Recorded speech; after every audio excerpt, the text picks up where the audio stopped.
Siurskis, atsibodo mūsų provinciniai reikalai. Pakalbam apie elitą. Galim pakalbėti, bet kad to elito Lietuvoje nėra.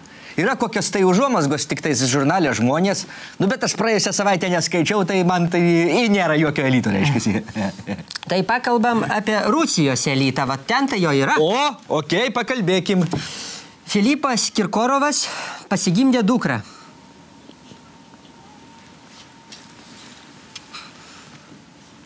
Kaip?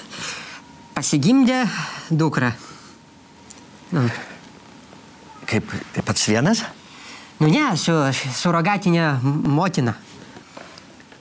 Ką jūs nušnekat? Su surogatinė motina gyvena Galkinas. Anksčiau su surogatinė motina gyveno Orbakas. O jūs Kirkorovas.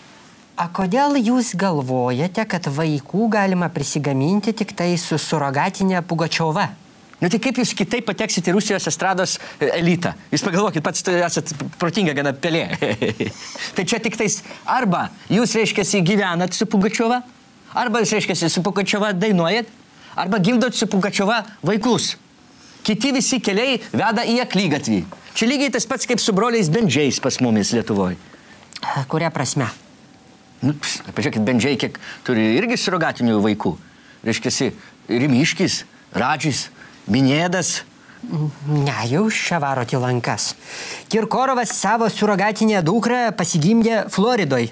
Kaip čia dabar yra? Vyras, reiškiasi, pačiam savo sulčių tekėjime, syvų fontanuose. Jį negali normaliuoju būdu pasigimdyti, būtinai surogatiškai? Gal ir negali. 10 metų pragyvenę su surogatinė Pugačiova visko gali nutikti. Ja. A bet, kaži, Baskovas ar turi surogatinių vaikų? Baskovas turi surogatinį balsą. Kam jam surogatiniai vaikai?